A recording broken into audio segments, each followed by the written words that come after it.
we still have some more people joining, but I want to give our speakers as much time as they have today to jump into things. Welcome to another one of our webinars. I'm Arthur Green with the United Senate Federal Credit Union, and we have our guest speakers today, John Hupalo with My College Corner, and we also have Patricia Roberts with Gift of College. They will be presenting.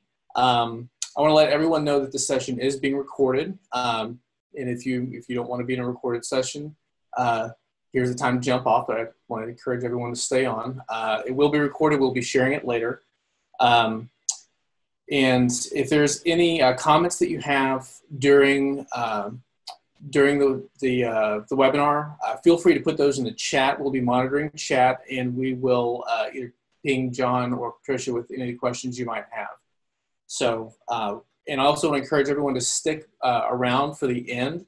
We're going to be having a drawing. We're going to be doing a drawing for Gift of College gift cards. We're going to do 3 drawings, $100 each. That's $300. So you don't want to miss out on that. So, all right. I will, with no further ado, I'll hand it over to John. It is all yours. Arthur, thank you so much. I want to really thank you and Michael and Carrie, who our participants will want to meet later because she's the prize lady at the end. So we're really looking forward to that. And also a great opportunity to work with my friend and colleague, Patricia Roberts, a real expert in 529 college savings and the wonderful work they're doing at Gift of College. Just by quick background about how I got involved with this business we call My College Corner, but really the business of trying to help demystify the process of planning and paying and saving for college for families. I spent my professional career, started actually up on the Hill, working for Congressman John Porter of Illinois, Appropriations Committee, Labor Subcommittee. I had a little inkling about how federal policy was made in the loan and education area. And then I went on to become an education finance banker specializing in student loans. I took a particular interest in private credit student loans back in the 90s, and eventually became the CFO at First Marblehead Corporation, which was a publicly traded student loan company. So folks will say, why is it that you're doing what you're doing? And it's because despite my professional background, when my 2 daughters, and what's not written here is that I have 2 daughters who have both been through the process of finding a college and actually graduating, and I'm happy to say have a job. So it was a successful outcome for them. But during that process, very early on, my friends would come up to me on the soccer fields and the cocktail parties and say these absolutely outlandishly crazy things about the college process. And I realized that this pretty well-educated group of people had no clue what process they were getting involved with. And despite my almost 25-year career at that point in education finance, I felt like a deer in the headlights. And I thought, just got to do something about this.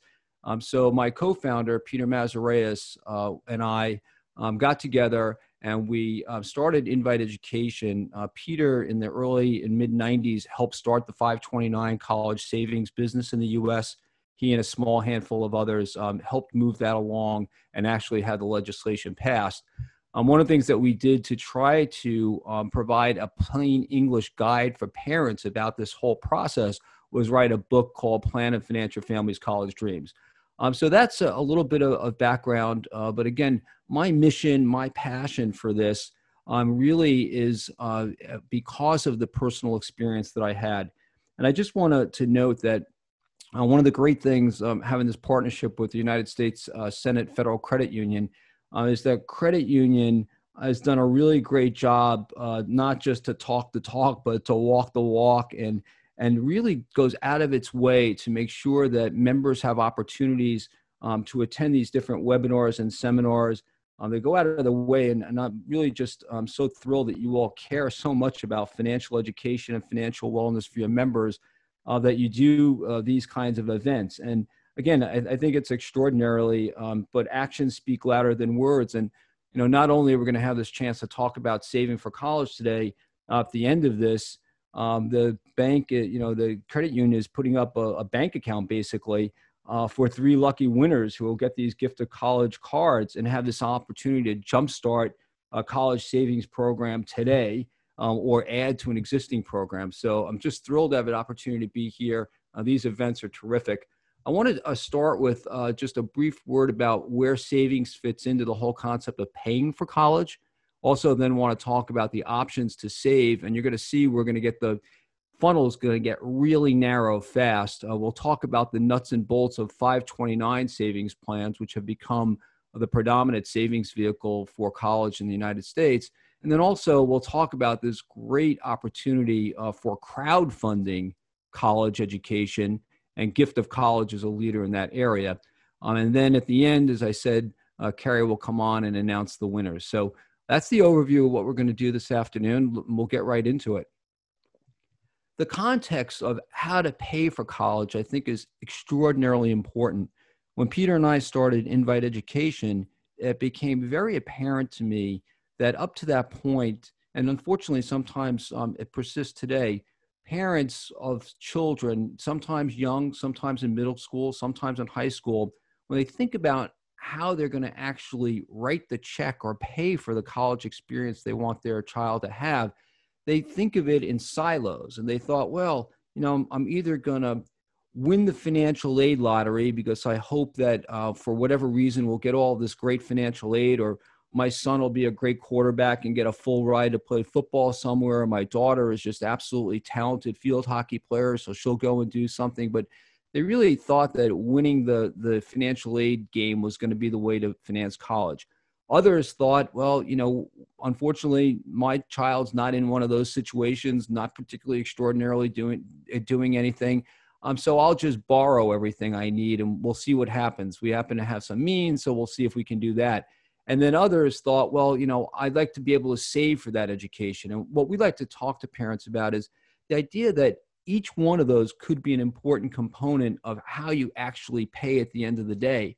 But it all starts at the top with trying to start a savings plan early on, because that's a great opportunity to build over time, long period of time, hopefully, this nest egg. And when you build a nest egg like that, a couple things happen. One is that your student realizes that this is going on and that they're the beneficiaries and they feel really invested in that process. So how to pay, we think, starts with trying to save, and doesn't have to be a lot. It can be a little. We'll see in a little while here that small amounts can grow very quickly. But family savings and income is really at the top of the list.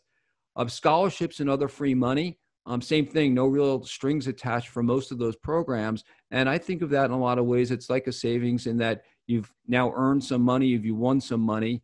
So it's as good as a substitute for some savings. One of the I think one of the hidden gems are student loan payment plans. We're not going to focus much on that today, but if you go to mycollegecorner.com, we've written a lot about payment plans as a substitute for student loan debt in some cases. Because again, when families have students who are moving away to school, their disposable income, the family's disposable income, actually increases, sometimes fairly significantly, as the student's no longer home to eat the food and take the gas out of the car and borrow the money and do all the rest of it. So I know that when my two daughters went off to school, we were pleasantly surprised to see that we had a few extra dollars in our pocket every month. And those dollars can be used on one of these payment plans. So again, in the context of what we're trying to talk about today, these boxes, the savings, scholarships, free money, payment plans, are a way to avoid the two red box areas, which are student loans or parent loans. And our way of thinking about this is that parent loans and student loans really should be the last resort for families, not the first option to pay for college.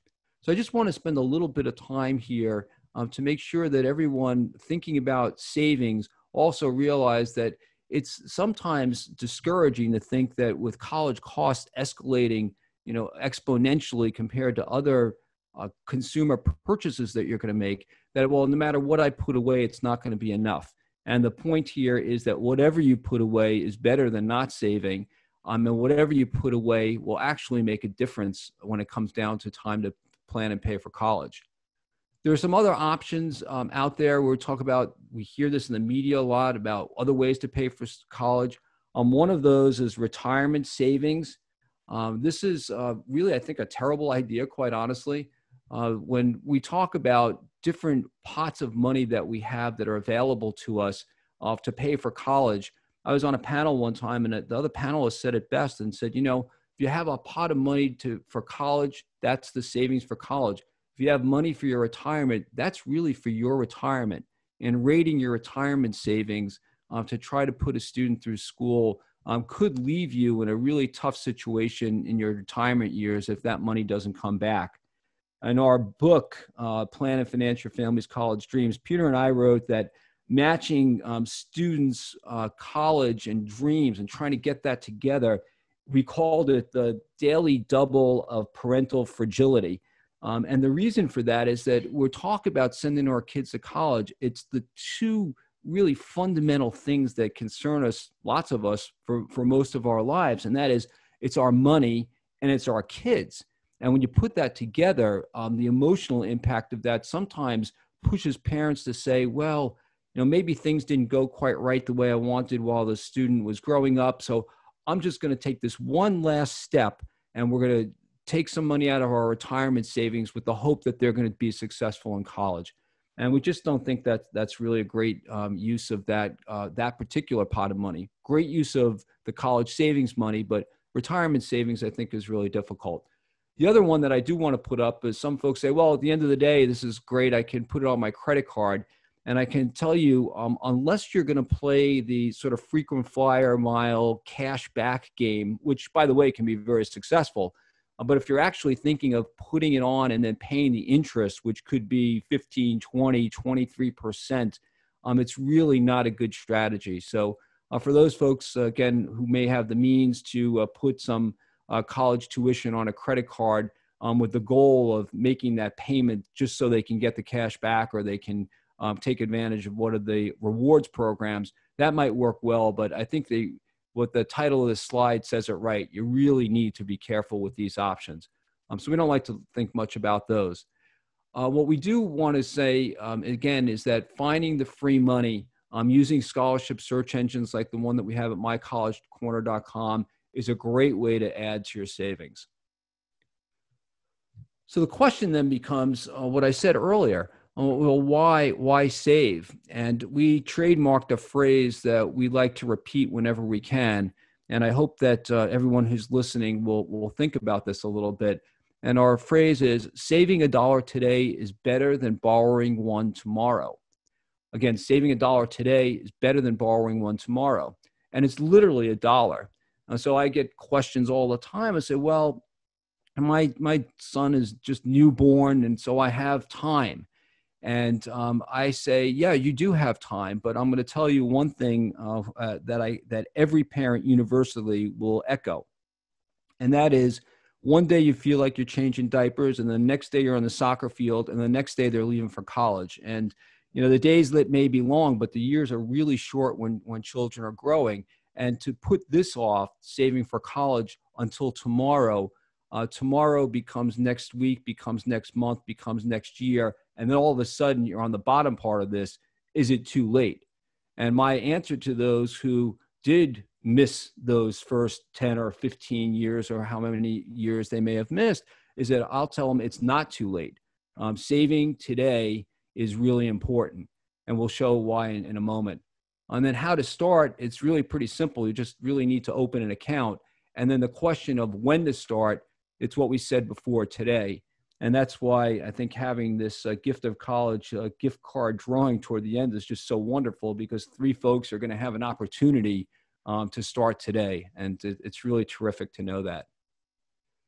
And here's why savings and delaying comes to play. And it's a word I used earlier, compounding.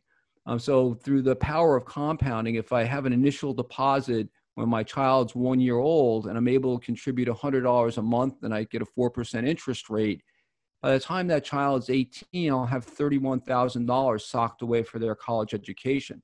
But look what happens if I wait just 4 years. If I wait 4 years, I'll have about $22,000 when that child is 18. If I don't start until they're at age 10, look at the dramatic difference from $31,000 to just a little over $12,500 will be in that account. And again, if I wait until that child's 15, so now they're in high school and I wake up one day and I say, okay, Johnny's going to school in 3 years from now, I better start saving. I'll save about $5,000. And again, my point earlier is that I think it's terrific if you start when Johnny's 15, because when Johnny's 18, you'll have about $5,000. So if you're able to save $1 today and not borrow that $5,000 in 3 years from now, that's actually a terrific thing.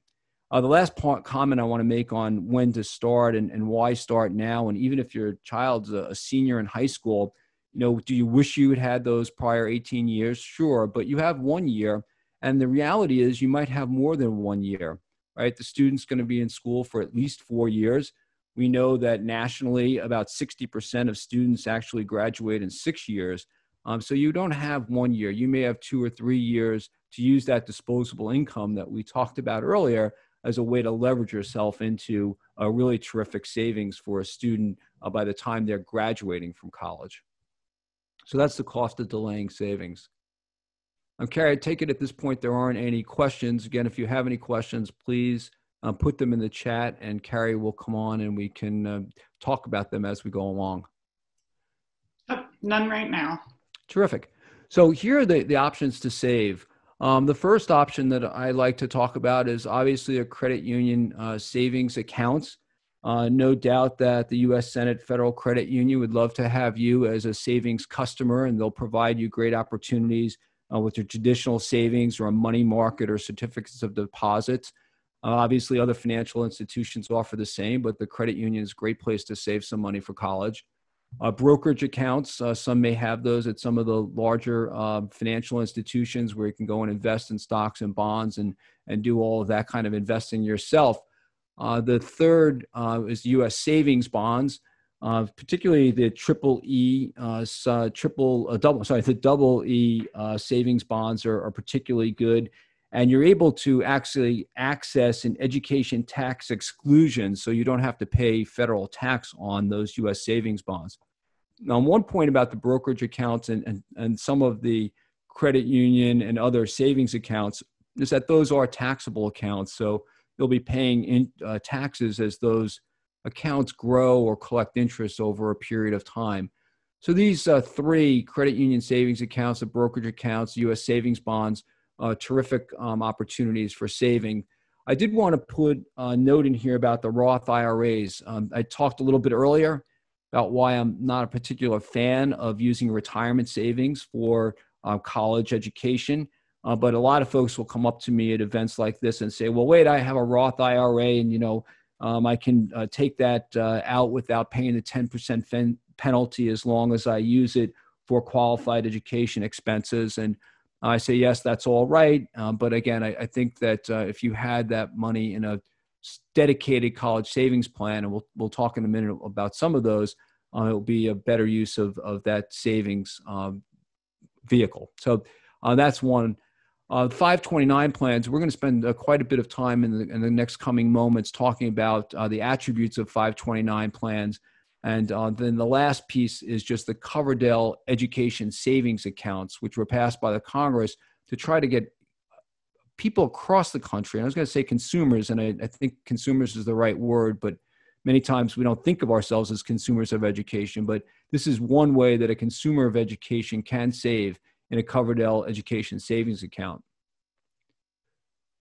The Coverdells have some restrictions on them. And when they first came out, the thinking was that we have this 529 savings plan opportunity. We want to create specific opportunities for those who are not high earners or others. And so the Congress passed the Coverdell Education Savings Account into law so that the savers could come on, but there are income restrictions, $110,000 for singles, $220,000 for joint filers.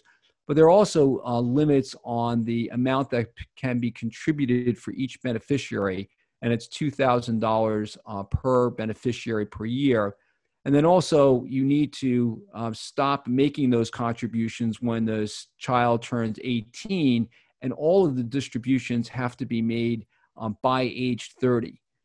So you may be scratching your head saying, well, that sounds like a lot of cumbersome activity there for a savings account.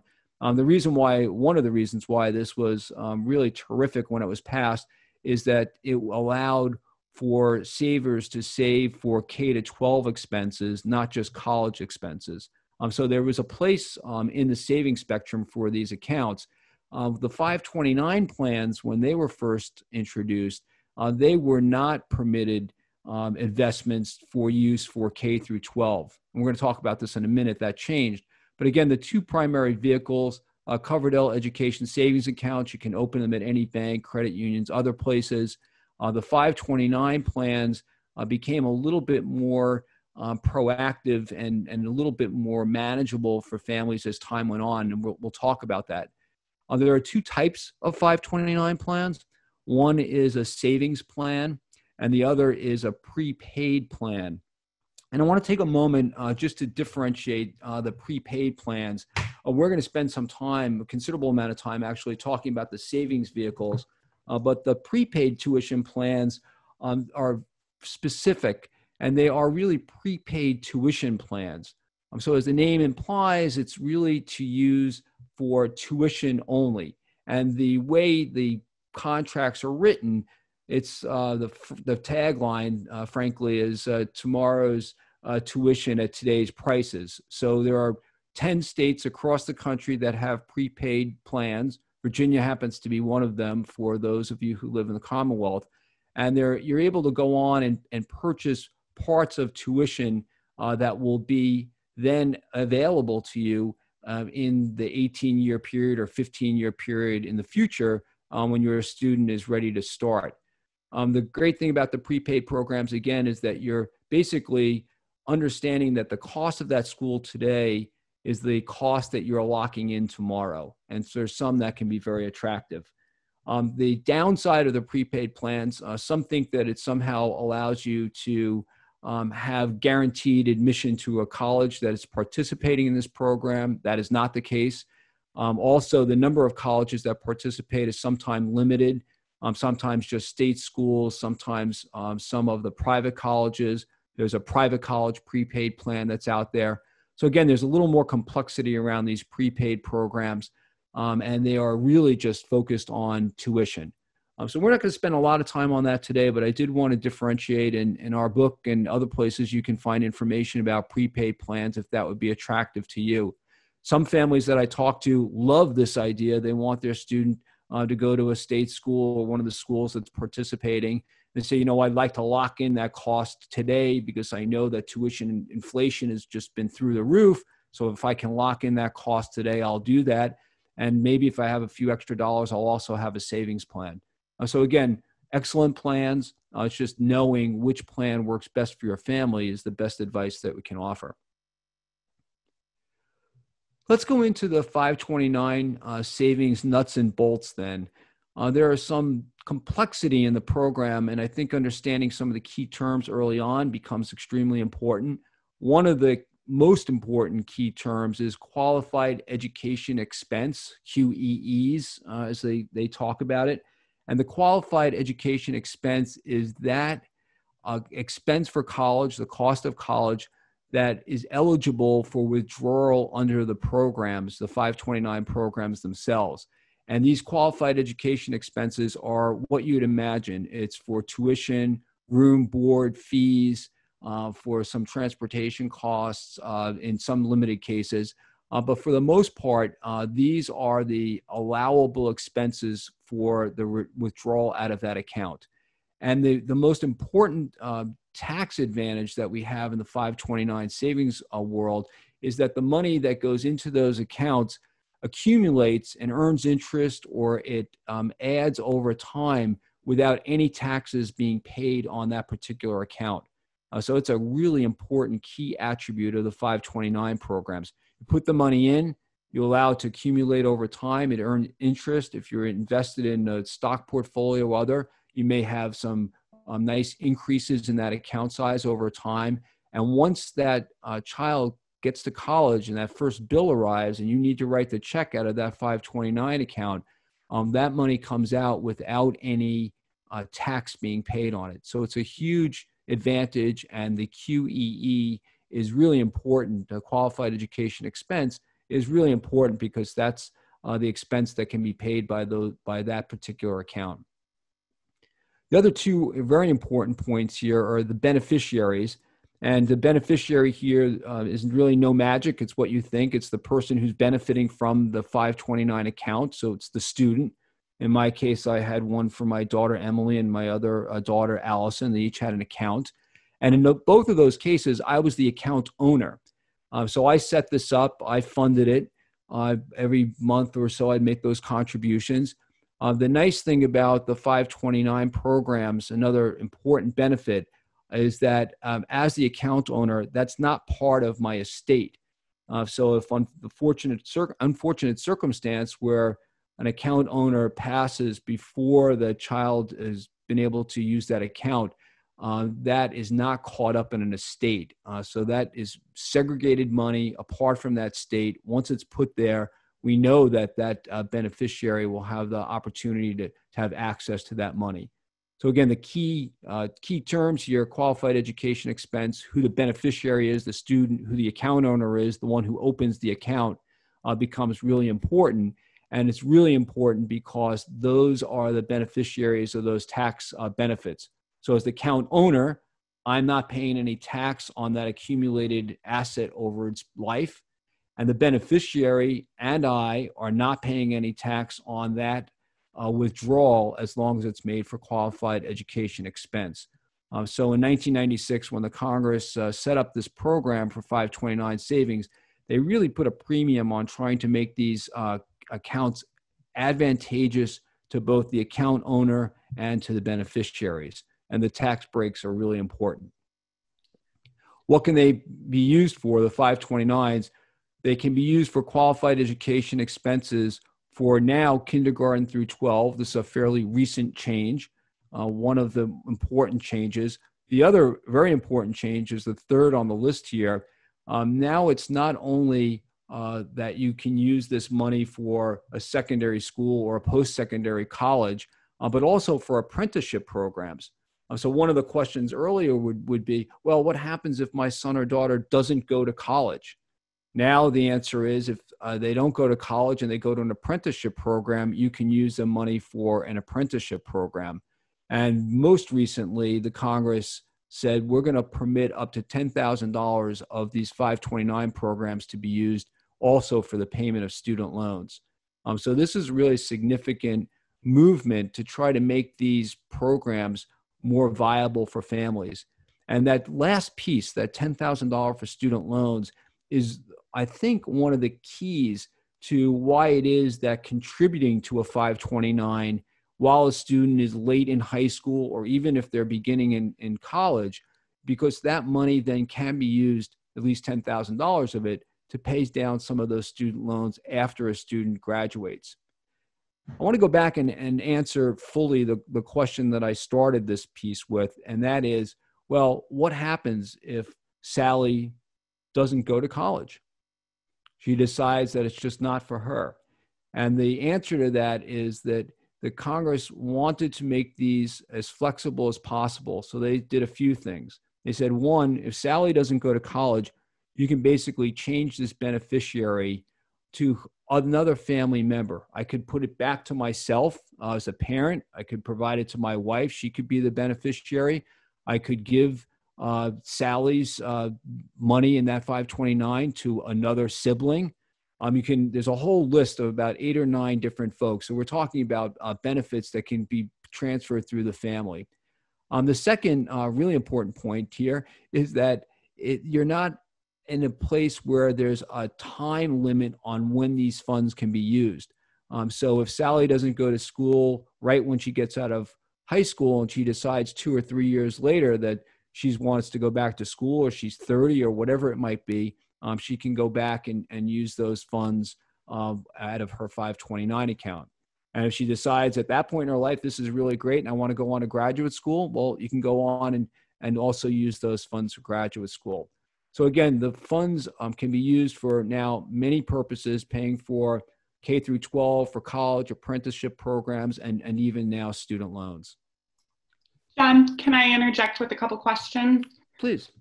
We have one, if I choose a 529 plan and change the college/state I originally selected it in, does the money transfer to another state college? Terrific question. So we're going to cover this in a moment. You've probably pre-read our slides. One of the myths of the 529 savings plans is that they need to be used at a specific school or in a specific state. That is not the case. There's a lot of flexibility. So the 529 savings programs, and again, I'm saying savings specifically, savings programs can be used at any of the qualified educational institutions, which is about 7,000 schools here in the U.S., plus some abroad, and now these apprenticeship programs. To go to the next point, though, if you have a 529 prepaid program and the student is in one of the schools where their prepaid program is eligible and they transfer to a school that's not participating in that particular prepaid, then the answer, unfortunately, is no, you cannot transfer that across, but you can go back to the prepaid advisor and see what the rules are with regard to having some kind of refund on those monies. Okay. And then this one might be something for follow-up later, but if I am 32 years old and expecting to begin grad school next fall when I'm 33, and is a 529 saving something to grow by, would it grow by enrollment, or is there another vehicle or tax advantage benefit instead?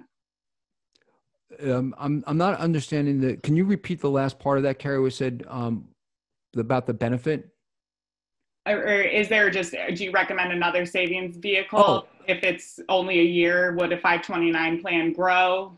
Oh, yeah, great. Yeah, I would recommend the 529 plan, again, for the reasons that we talked about earlier, that if you decide to go back to school when you're 34 instead of 33, that could work as well. And saving $1 today is better than borrowing one tomorrow. So using the tax advantages of this. The last point that triggered me here is that most states, if not all, but many states also don't charge tax for the withdrawal.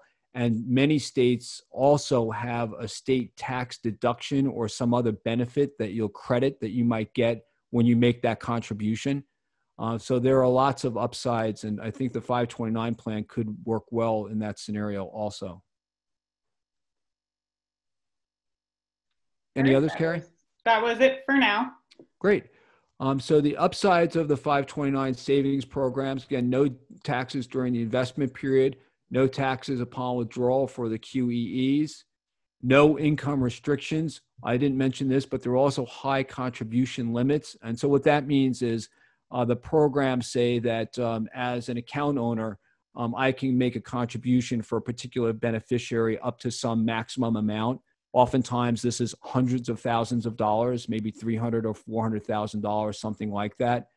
Another point that I want to make here about contributions is that the Congress said that we'll allow parents to actually gift ahead by 5 years. So the gift tax says that there's an exclusion for $15,000. So I can gift Carrie $15,000, and she doesn't have to claim it on her taxes.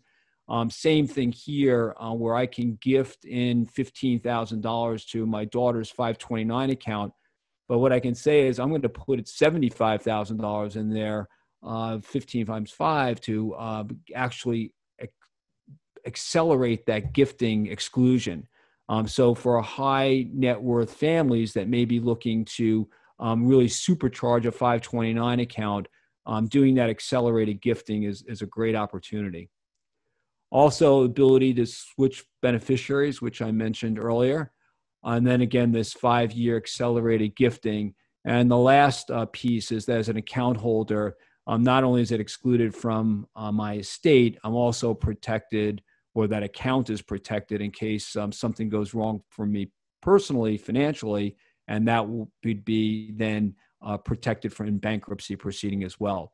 So those are all the upsides in a nutshell of the 529 plans. To balance this a little bit, there are a few downsides. One is As I mentioned earlier, if the student doesn't go to college, we can do all of those actions that we talked about, switching the beneficiary or waiting a little bit. But if you decide at the end of the day that there's no opportunity for the student to go to college, or they've gone through college and there's no opportunity really to use that money, you don't want to switch the beneficiary, you can pay the state and federal tax on those earnings and a 10% penalty of withdrawals, because in fact you're making a non-QEE qualified withdrawal. So there is that opportunity to make that withdrawal. I do want to say one thing. This sounds ominous that we can make these withdrawals, but you have to pay these penalties. The 529 companies have made it really simple. You can call them at any time and just say, if I made a non-qualified withdrawal and I want to close this account, can you tell me what that tax and penalty would be? So you'll have full knowledge of what that is well in advance of having to be in that situation. The other option that's not terrific is that you only can make 2 investment options changes per year. So we'll talk about this in another moment, but the Congress did not want these to be trading accounts. They want them to be long-term savings accounts. And the way that they tried to make it a little more difficult for the day traders of the world to say, we don't want you trading in a college savings plan. We want this for steady growth. So we're only going to limit you to 2 investment option changes per year. And then finally, these programs seem complex because unfortunately they are. They're government programs, highly regulated, lots of different players. So the understanding in advance and opportunities like this webinar to put some of these issues out in a really survey course fashion to at least signal for you what the important implications are, I think is a great way to start. So how do you choose a plan? First, again, prepaid or savings. We talked a little bit about the pluses and the minuses of the prepaids or the savings account. So I think for families, that's one of the first opportunities to really think about how you're going to save for college and what the right vehicle is. The second is with regard to the state tax benefits that I talked about earlier. First, there are now, so the first way to think about it is there are now in-state programs in just about every state. There are actually 92 total 529 savings programs out there. So if you're getting a tax benefit in the state, maybe you're getting a tax credit, your in-state plan might work really well. Or if you're in a place where there are no real tax benefits, then the second part of that might make sense is to look at the investment returns over time. Of course, trailing investment performance is not an indication of what's going to happen in the future, but certainly you can look at those investment returns and you are able to pick any of the 92 plans that are out there as your savings vehicle. So it's really important, again, to understand what the goals are going to be and just do a little bit of research to understand if the state tax benefits will be helpful to you, and then whether or not those state tax benefits might be offset by investment returns over time. But again, a signal to check that. Third, direct sold versus advisor, and I talked about complexity a moment ago. In many states, there's what's known as a direct sold plan, which means that the state agency that's sponsoring that will have its own program. Often these are the lowest cost programs because they can go out to the different investment houses and say, if you want to come here and do business in our state and provide these investment alternatives to our residents, we want you to do it at a rock bottom price. So they're able to negotiate on behalf of the beneficiaries to get really rock bottom prices. The trade-off for that is that they don't offer investment advice. So many plans are created in the states with the idea that an advisor will help you make that determination of the best plan. Those are called advisor sold plans. And as you'd imagine, when you're receiving advice, the person providing it wants to be compensated. So oftentimes those fees are higher. So that's a consideration. If you know a little bit about investing, you feel comfortable in that world, you may find the direct sold plan is an absolutely great opportunity. If you need a little help figuring that out, you can open an advisor sold plan. And then picking an investment option, And this is just like picking any particular investment. You can have mutual funds or stocks or other opportunities for investment. But one of the really great things is just like in the entire retirement accounts where you can have what's there is known as a target date. So I know my target date for my retirement is 40 years down the road or whatever it might be. In the 529 savings space, they have age-based portfolios. And what that simply means is as a student gets closer to high school, the amount of risk that portfolio will take on is lowered as they get closer to school. So again, the issue that you want to avoid is that what happened earlier this year. We had this day when the stock markets just plummeted, and you're just thinking to yourself, wow, what would have happened if I had to make my withdrawal on that day? Well, if you had to make your withdrawal to pay for college on that day and you're an age-based portfolio, you would not have been injured nearly as much as you would be if you were in a 100% stock portfolio. So they do a professional managed job of actually reducing that risk of portfolio over time as students get closer to college. So the age-based portfolios become very popular in the 529 world. And again, at the end of the day, we want a happy graduate who has been able to avoid as much student loan debt as possible and find their way to graduation, a diploma in hand, without a lot of debt in hand as well. So maybe it's a great way to ask Patricia Roberts to come in, my friend and colleague. And Patricia, let me ask you, a fact or a myth? Do I have to use the money for a college in my state, my savings money? Right. If you're talking about the 529 college savings plan, which I know is now our focus, you do not. So this is a myth. You do not need to use the money from that plan at an eligible institution in state. You can use it anywhere in the country and in fact, some places around the world. Terrific. Thank you. You're one for one, Patricia. Let's go to the second one. My daughter didn't go to college, so I can make myself the beneficiary of her money. Yes, that is correct. As John said earlier, there's this wide range of family members that can be substituted for that original beneficiary, including yourself, and also future children of your children is another possibility. If your child doesn't use the money in that unlikely event, you can save for their children as well. Great. And the last question, which is on everyone's mind because this is a big topic, myth or fact, saving in a 529 will reduce my son's financial aid? That is a fact, but it'll reduce it only minimally. It's a very insignificant impact that it will have. In fact, the maximum that your savings will count is up to 5.64%. These assets are considered parental assets, and it's really the parent's salary or earnings that drive the financial aid much more significantly. So it counts a little bit. If you've saved $10,000 as an example, what will count is really a maximum of $564. That is much less substantial than other forms of savings that can reduce aid by 20%. Again, this counts very little, much better to save, as John said, than to not save.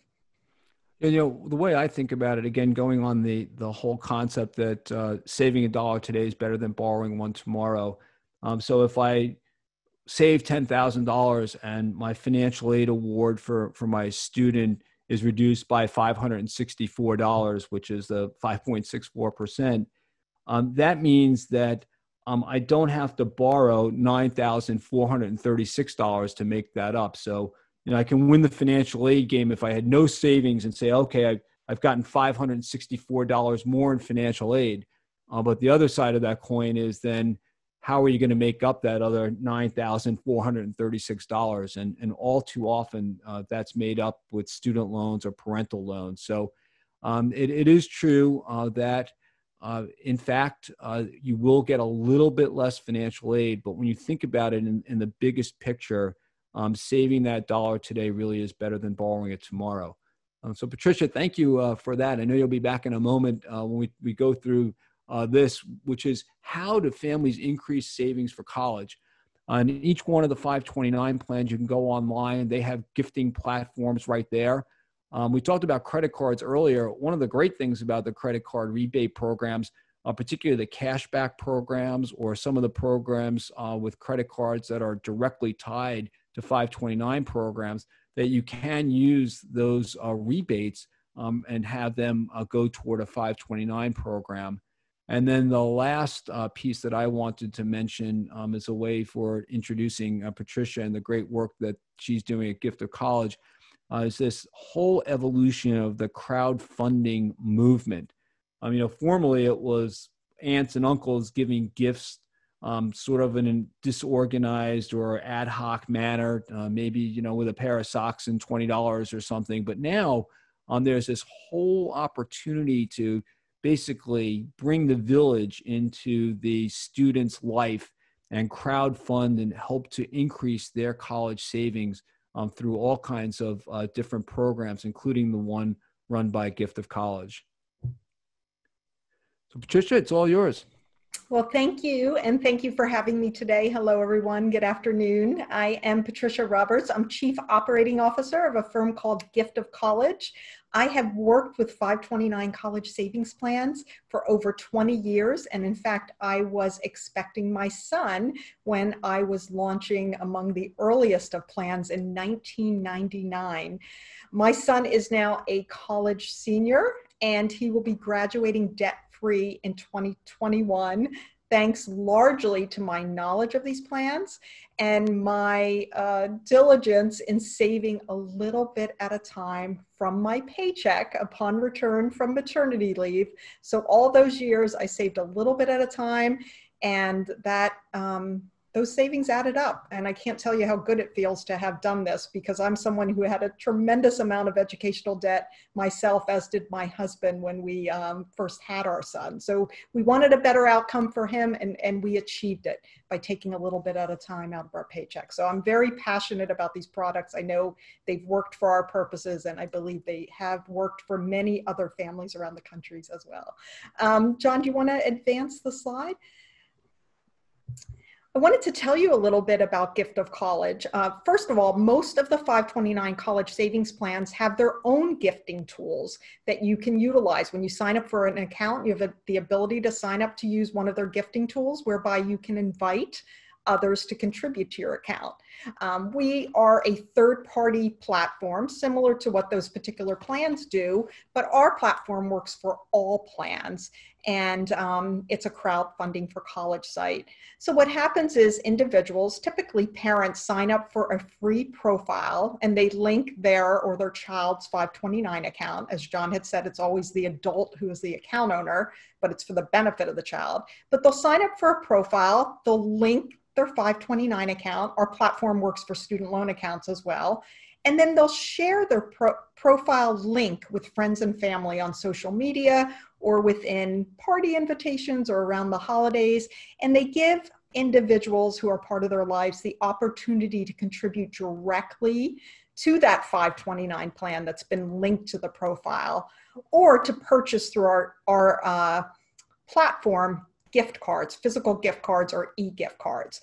But this is really expanding the circle for families. Our gift cards are available online and also at many retailers around the country.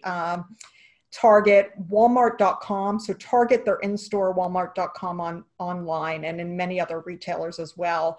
People like our gift cards. They're in denominations from $25 to $500. Individuals like them because they don't need to inquire with the recipient whether they already have a 529 account or which plan they're in. They give the gift card, and then it's up to the individual recipient to redeem it into whatever plan they have. And if they don't have one, we have instructions on how to go ahead and find a plan.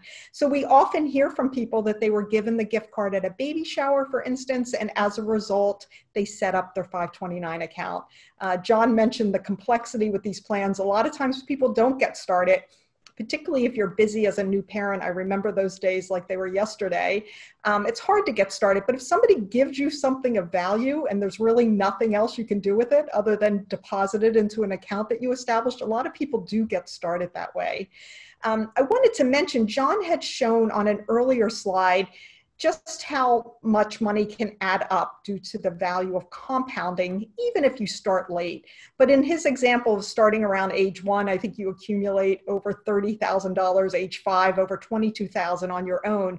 But imagine if you invited others in your life to contribute as well. So on top of that 31,000 or the 22,000 that John spoke of, you can add in some other money. I suspect many of you know, either as gift givers or as gift recipients, people are challenged with trying to figure out what your children want. Do they already have that gift? What size are they? Would you approve of this particular item? Gift givers often welcome the opportunity. If you were to tell them that, listen, we really don't need anything else, or he or she could just, be happy with something really simple, say from a dollar store or a simple book, and instead contribute to our college account, these amounts can add up over the years. So I figured for every child, they've got at least 18 birthdays, and they've got at least 18 holidays. I bet most families celebrate at least one holiday a year. And if you had 5 gift givers just giving $25 for each of those 2 occasions each year, you could accumulate over $7,000. And you can see here, if people gave $50, how much more that would be, $100. And I did the same calculation for 10 gift givers. So this is something really important for people to consider, is inviting those who really care for your children to be a part of something that's very much future oriented, that they can have a stake in. And these amounts can really add up. I wanted to put the numbers down on paper because you really don't think about it. And I bet people really do spend $25, $50, $100 on your child. Here's a meaningful way to do it and to get them involved in some future goals. So beyond that, another way that our crowdfunding platform works is in the workplace. So we have learned, our gift cards were flying off the shelf in some retailers, and we learned that it was employers buying them to give to employees for rewards and recognition programs, employee milestones, years of service, and certainly when new babies arrive in the families of employees. After learning that, we decided to develop a program whereby we sell our gift cards in bulk to employers. And these are working out really well. Employers like the idea of giving something really valuable to employees that is future oriented. Since our gift cards work for both college savings and student loan accounts, it's likely that a large portion of an employee base probably has one or either needs, right? They've got a future student in their life, or they're paying back some student loan debt. So our gift cards are working in the workplace. And beyond that, we have a payroll deduction platform. We're fully integrated with ADP, which is one of the largest payroll providers, but we work with many others as well. And what employers are doing is introducing the concept of 529s in the workplace. And in some cases, they are matching contributions that their employees take by way of payroll deduction. There's a statistic from a firm called ISS Market Research, is it, John? It's Paul Curley's firm. I think it's Market Intelligence, perhaps. ISS is the firm. They have studied that individuals save 75% more when they're saving from their paycheck. So taking money out for a 529 plan out of your pay before that money reaches your hands results in a 75% increase in savings. So having employers introduce 529s in the workplace with some good general education, allowing their employees to contribute by way of payroll deduction, and considering an employer contribution or a match is really a terrific thing. There's no federal benefit at the moment for employers to do this matching, but there's a number of states, Arkansas, Illinois, Idaho, Nevada, Utah, Wisconsin, that have state tax incentives for employers, and other states are leading in that direction as well. But we find employers, even without a tax incentive, are really feeling good about starting to offer this as a benefit. So if any of your firms, if any of you are in HR or benefit capacity, or you'd like to suggest this to your employer, please don't hesitate to reach out. We're seeing a lot of success with this, and it's helping people tremendously. Again, it's really based on a crowdfunding concept, but the employer can really play an important role. So John, let me turn it back over to you to talk about mycollegecorner.com. Great, thank you. And we're about to wrap up, and the drum roll is starting for Carrie to give away the gift cards. But I think on behalf of Patricia, we just want to thank everybody for being here. Part of the mission and the passion that we all have for this is to provide lots of free product agnostic information, and we do that at mycollegecorner.com. There's a college search engine there. We just launched yesterday the new EFC calculator for those of you with students who are going to be looking for financial aid next year. We have the new federal methodology in there. The new FAFSA form is available on October 1st. And so this is a great place to go and get a sneak peek at what your EFC might look like given certain assumptions. And then, of course, that scholarship search engine we talked about. We also have a blog and all kinds of other great information up there. So please go up if you want to find us. Please check us. You can write to me at john@inviteeducation.com, and Patricia, I know, at Gift of College. And that's, Carrie, I think what we wanted to talk about. If there are any additional questions, if anyone wants to send in some questions now, we have a few more moments. I think, Patricia, we did a nice job. We're about 58 minutes in, and coming to the end of our time. Carrie, are there any additional questions?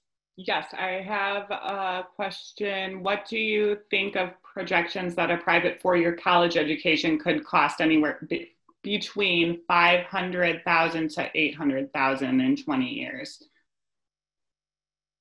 Patricia, do you want to go first? I prefer the other question. Why don't you take this one? Yeah, I will take that one. And what do I think?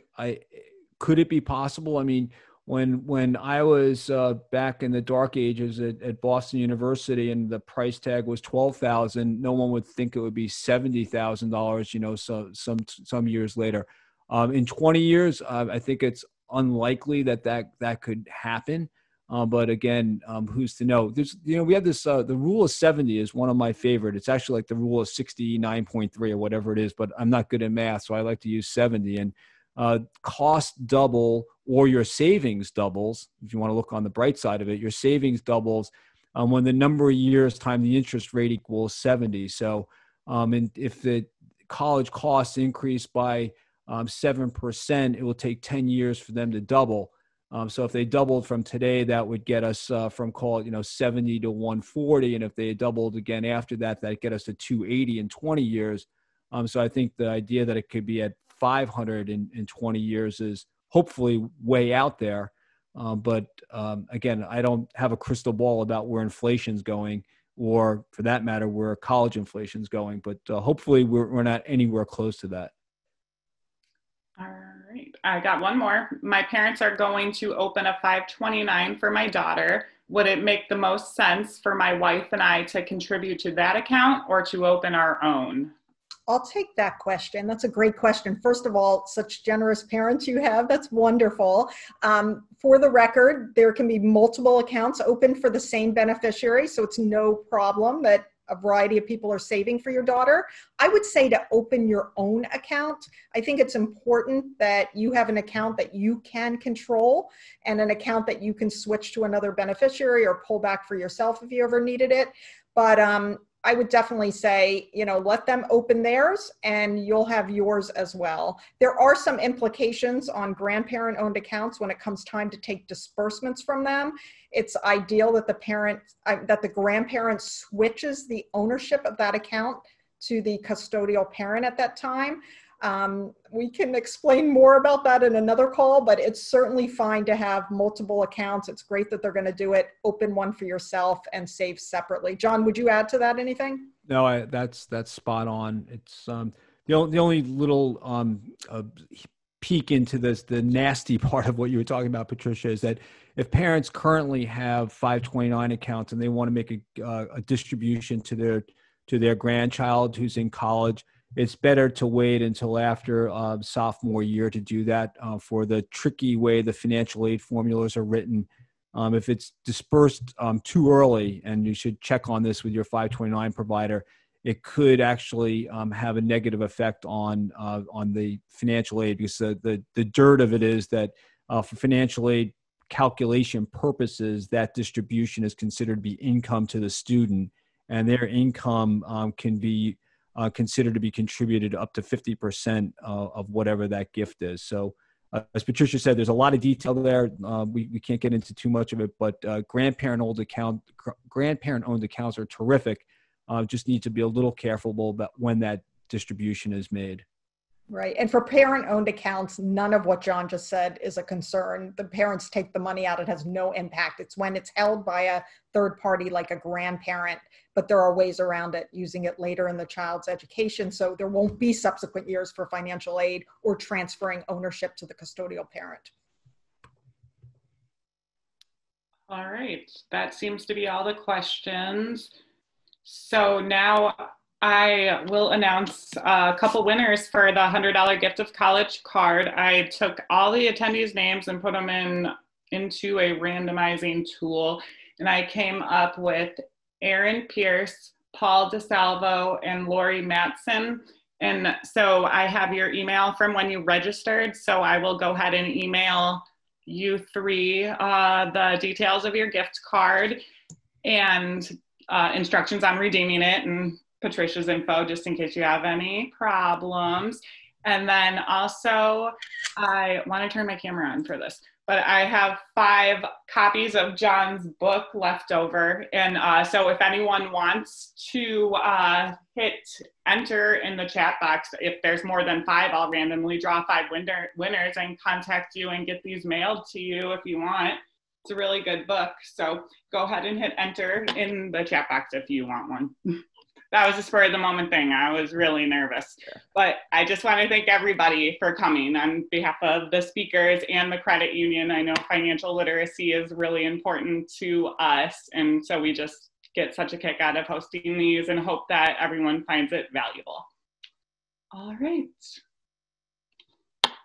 Cool. Oh, people are actually entering. I was nervous that it might be a flap. We might have to buy more of your books, John. Well, thank you, everyone, for attending. Yes, thank you. Thank you, guys. This was a pleasure. Yeah, thank you, everyone. Good luck with your savings.